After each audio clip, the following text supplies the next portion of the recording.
আসসালামু আলাইকুম বন্ধুরা, তোমরা কেমন আছো? আশা করি তোমরা খুব খুব খুব ভালো আছো। হাসিনার জীবনধারা চ্যানেলে তোমাদের সকলকে স্বাগত ও শুভেচ্ছা জানাই। আজকে তোমাদের সামনে উপেন্দ্র কিশোর রায়চৌধুরীর গল্পমালা থেকে একটি গল্প পড়ে শোনাবো। গল্পের নাম তিনটি বর। গল্পের নাম তিনটি বর। পড়ে শোনাচ্ছি বন্ধুরা। এক দেশে এক কামার ছিল। তার মতো অভাগা আর কোনো দেশে কখনো জন্মায়নি। তাকে এক জিনিস গড়তে দিলে তার জায়গায় আর এক জিনিস গড়ে রাখত। একটা কিছু সারাতে দিলে তাকে ভেঙে আরও খোঁড়া করে দিত। আর লোককে ফাঁকি যে দিত সে কি বলবো। কাজেই কেউ তাকে কোনো কাজ করতে দিতে চাইতো না। তার দুবেলা দুটি ভাতও জুটত না। লাভের মধ্যে সে তার গিন্নির তাড়া খেয়ে সারা হতো। একদিন সে দোকানে বসে গালে হাত দিয়ে ভাবছে, ভয়ানক শীত, গায়ে জড়াবার কিছু নেই, খিদে পেট জ্বলে যাচ্ছে, ঘরে খাবার নেই।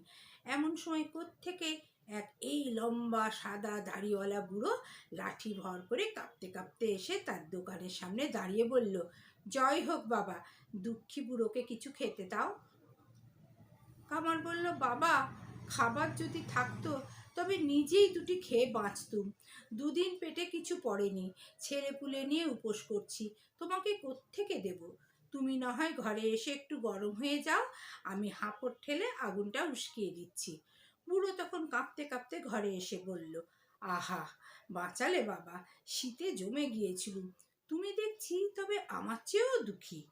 আমার নিজে খেতে পেলেই চলে, তোমার আবার স্ত্রী আর ছেলেপুলেও আছে।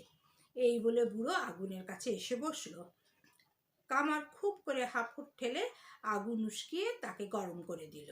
যাবার সময় বুড়ো তাকে বলল, তুমি আমাকে খেতে দিতে পারোনি, তবু তোমার যতদূর সাধ্য তুমি করেছো। এখন তোমার যেমন ইচ্ছা তিনটি বর চাও, আমি নিশ্চয়ই দেব। এ কথায় কামার অনেকক্ষণ বুড়োর মুখের দিকে চেয়ে মাথা চুলকাতে লাগলো, কিন্তু কি বর চাইতে হবে বুঝতে পারল না। বুড়ো বলল, শিগগির বলো, আমার বড্ড তাড়াতাড়ি, ঢের কাজ আছে। তখন কামার থতমত খেয়ে বলল, আচ্ছা, তবে এই বর দিন যে আমার এই হাতুড়িটি যে একবার হাতে করবে, সে আমার হুকুম ছাড়া সেটি আর রেখে দিতে পারবে না।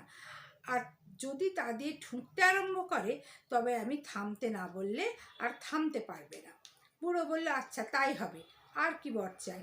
কামার বলল, আমার এই কেদারাখানিতে যে বসবে সে আমার হুকুম ছাড়া তা থেকে উঠতে পারবে না। বুড়ো বলল, আচ্ছা তাও হবে, আর কি? কামার বলল, আমার এই থলিটির ভিতরে আমি কোনো টাকা রাখলে আমি ছাড়া আর কেউ তাকে তা থেকে বার করতে পারবে না। সেই বুড়ো ছিলেন এক দেবতা। তিনি এই শেষ বরটিও সেই কামারকে দিয়ে ভয়ানক রেগে বললেন, অভাগা, তুই ইচ্ছা করলে এই তিনটি বরে পরিবার শুদ্ধ স্বর্গে চলে যেতে পারতিস, তার মধ্যে তোর এই দুর্মতি। এই বলে দেবতা চলে গেলেন। কামার আবার বসে বসে ভাবতে লাগলো। হঠাৎ তার মনে হলো যে, তাই তো, এই তিন বরের জোরে তো আমি বেশ দু পয়সা রোজগার করে নিতে পারি। তখন সে দেশময় এই কথা রটিয়ে দিল যে, আমার দোকানে এলে আমি বিনি পয়সায় কাজ করে দেব। দেশের যত কিপটে পয়সাওয়ালা লোক সে কথা শুনে তার দোকানে এসে উপস্থিত হতে লাগলো। এক একজন আসে আর কামার তাকে দু হাতে লম্বা লম্বা সেলাম করে তার সেই কেদারাখানায় নিয়ে বসতে দেয়। বিনি পয়সায় কাজ করিয়ে চলে যাওয়ার সময় আর সে বেচারা তা থেকে উঠতে পারে না। কামারও বেশ ভালো মতে তার কাছে কিছু টাকা আদায় না করে তাকে উঠতে দেয় না। এমনি করে দিন কতক সে খুব টাকা পেতে লাগলো। কাউকে এনে চেয়ারে বসায়, কারু হাতে তার হাতুড়ি খেলা তুলে দেয়, তারপর টাকা না দিলে আর তাকে ছাড়ে না। যা হোক, ক্রমে সকলেই তার দুষ্টুমির টের পেয়ে ফেলল। তখন আর কেউ তার কাছে আসে না। কাজেই আবার তার দুর্দশার এক শেষ হতে লাগলো। এই সময় কামার একদিন একটা বনের ভিতর বেড়াতে গিয়ে একটি সাদাসিধে গোছের বুড়োকে দেখতে পেল। বুড়োকে দেখে সে আগে ভাবলো বুঝি কোনো উকিল হবে, কিন্তু তখনই আবার কোনো উকিলের সেই বনের ভিতর আসা তার ভারী অসম্ভব মনে হলো। তারপর সে আবার ভালো করে চেয়ে দেখলো যে সেই লোকটার পা দুখানিতে ঠিক ছাগলের পায়ের মতো খুর আছে। তখন তার আর বুঝতে বাকি রইল না যে সেই বুড়ো আর কেউ নয়, স্বয়ং শয়তান। শয়তানের পা ঠিক ছাগলের মতো থাকে, এই কথা সেই কামার ছেলেবেলা থেকে শুনে আসছিল। আর কেউ হলে তখনই সেখান থেকে ছুটে পালাতো। কিন্তু সেই কামার তেমন কিছু না করে জোড়হাতে শয়তানকে নমস্কার করে বলল, প্রণাম হই। শয়তান অমনি হাসতে হাসতে তার নাম ধরে বলল, কি হে, কেমন আছো? কামার বললে, আজ্ঞে কেমন আর থাকবো, দুবেলা দুটি ভাতও খেতে পাইনি। শয়তান বলল, বটে, তুমি এতই কষ্ট পাচ্ছ? তুমি কেন আমার চাকরি করো না? আমি তোমাকে ঢের টাকা দেব। ঢের টাকার নাম শুনে কামার তখনই শয়তানের কথাই রাজি হলো, যদিও সে জানতো যে তার কাজে একবার ঢুকলে আর কেউ ছেড়ে আসতে পারে না।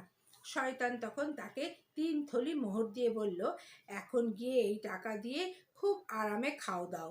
7 বছর পরে আমি তোমার কাছে আসব, তখন তোমাকে আমার সঙ্গে যেতে হবে। এই বলে শয়তান চলে গেল। কামারও হাসতে হাসতে টাকার থলি নিয়ে ঘরে ফিরল। সেই 3 থলি মোহর নিয়ে কামার যার পর নয় খুশি হয়ে নাচতে নাচতে বাড়ি এলো। ভাবলো এখন 7 বছর এই মোহর দিয়ে খুব ধুমধাম করে নেবে। 7 বছর পরে শয়তানেরা তাকে নিতে আসবার কথা, তখন তার সঙ্গে যেতেই হবে। তারপর লোকে দেখলো যে কামার কেমন করে রাতারাতি বড় লোক হয়ে গেছে। এখন আর সে হাঁপড়ও ঠেলে না, লোহাও পেটে না। এখন তার গাড়ি ঘোড়া চাকর বাকরদের অন্ত নেই। দিন যাচ্ছে আর তার বাবুগিরি ক্রমেই বেড়ে উঠছে। সে বাবুগিরিতে 7 বছর শেষ হবার ঢের আগেই শয়তানের দেওয়া সব টাকা ফুরিয়ে গেল, আর ঘরে একটি পয়সা নেই, এক মুঠো চালও নেই। তখন কাজেই তাকে আবার যে কামার সেই কামারই হতে হলো, নইলে খাবে কি? তারপর একদিন সে তার দোকানে বসে একটা লোহা পিটছে আর ভাবছে কখন খদ্দের আসবে। এমন সময় একজন বুড়ো হেন লোক ধীরে ধীরে এসে তার কাছে দাঁড়ালো। কামার আগে ভাবলো, এই রে খদ্দের। তারপর চেয়ে দেখলো, ওমা, এ যে শয়তান। শয়তান বলল, মনে আছে তো? 7 বছর শেষ হয়েছে, এখন আমার সঙ্গে চলো। মোহর হয়ে ঠিক কামারের দোকানের সামনে রাস্তায় গিয়ে পড়ে রইল। সে ভাবলো যে কামার খেতে পায় না, মোহরটি দেখলে সে পরম আদরে এসে তুলে নিবে। তারপর আর সে শয়তানকে ফাঁকি দিয়ে যাবে কোথায়? যেই কথা সেই কাজ। কামার সেই মোহরটিকে দেখতে পাওয়া মাত্রই ছুটে গিয়ে সেটিকে তুলে এনে তার থলেই পড়ল। তখন থলের ভিতর থেকে শয়তান হেসে তাকে বলল, কি বাপু, এখন কোথায় যাবে? নিজে ধরে আমাকে ঘরে এনেছো, তার মজাটা এখনই দেখতে পাবে। কামার বলল, কিরে বেটা, তুই নাকি? তোর বুঝি আর মরবার জায়গা জোটেনি, তাই আমার থলের ভিতরে এসেছিস? দাঁড়া, তোকে দেখাচ্ছি। এ কথায় শয়তান এমনই রেগে গেল যে পারলে সে তখনই কামারকে মেরে শেষ করে, কিন্তু থলের বাইরে এলে তবে তো শেষ করবে। সে যে সেই বিষম থলে, তার ভিতরে ঢুকলে আর বেরুবার হুকুম নাই। শয়তান বেচারার খালি ছটপটি সার হলো, সে আর থলের ভিতর থেকে বেরোতে পারল না। ততক্ষণে কামার সেই থলেটি তার নেহায়ের উপর রেখে গিন্নিকে ডেকে দুজনে 2 প্রকাণ্ড হাতুড়ি নিয়ে দমাদ্দম দমাদ্দম এমনই পিটুনি জুড়ল যে পিটুনি যাকে বলে। পিটুনি খেয়ে শয়তান খানিক খুব চেঁচালো। তারপর যখন আর চেঁচানি আসে না, তখন গোঙাতে গোঙাতে বলল, ছেড়ে দাও দাদা, তোমার পায়ে পড়ি, এবার তোমাকে বিশাল বিশাল 6 থলে ভরা মোহর দেব, আর আর কখনো তোমার কাছে আসবো না। এ কথায় কামারের গিন্নি বলল, ওগো, সে হলে নেহাত মন্দ হবে না, দাও হতভাগাকে ছেড়ে। তখন কামার বলল, কই তোর মোহরের থলে?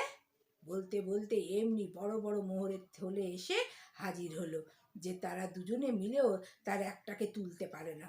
তখন কামার একগাল হেসে তার থলের মুখ খুলে দিয়ে বলল, যা বেটা, ফের তোর পোড়া মুখ এখানে দেখাতে আসবি না, তো টের পাবি। ততক্ষণে শয়তান থলের ভিতর থেকে বেরিয়ে এমনি ব্যস্ত হয়ে ছুট দিল যে কামারের সব কথা শুনতেও পেল না। সেই 6টা থলের ভিতর এতই মোহর ছিল যে কামার হাজার ধুমধাম করেও তা শেষ করতে পারল না। 4 থলে ভালো করে ফুরোতে না ফুরোতে সে বুড়ো হয়ে গেছে, একদিন মরে গেল। মরে গিয়ে ভূত হয়ে সে ভাবল যে এখন তো হয় স্বর্গে না হয় নরকে, দুটোর একটাই যেতে হবে। আগে স্বর্গের দিকে গিয়েই দেখি না, যদি কোনো মতে সেখানে ঢুকতে পারি। স্বর্গের ফটকের সামনে গিয়ে দেখে তার সেই দেবতাটির সঙ্গে দেখা হলো, যিনি তাকে সেই বর দিয়েছিলেন। তাকে দেখে কামার ভারী খুশি হয়ে ভাবল, এই ঠাকুরটি না আমাকে সেই চমৎকার বরগুলো দিয়েছিলেন, ইনি অবশ্য আমাকে ঢুকতেও দেবেন। কিন্তু কিন্তু দেবতা তাকে দেখে যার পর নাই রেগে বললেন, এখানে এসেছিস কি করতে? পালা হতভাগা, শিগগির পালা। কাজেই তখন বেচারা আর কি করে, সে সেখান থেকে ফিরে নরকের দিকে চলল। সেখানকার ফটকের সামনে উপস্থিত হলে শয়তানের দারোয়ানেরা তাকে জিজ্ঞাসা করলো, তোমার নাম? কামার তার নাম বলতেই 5-6টা দারোয়ান ঊর্ধ্বশ্বাসে ছুটে গিয়ে শয়তানকে বলল, মহারাজ, সেই কামার এসেছে।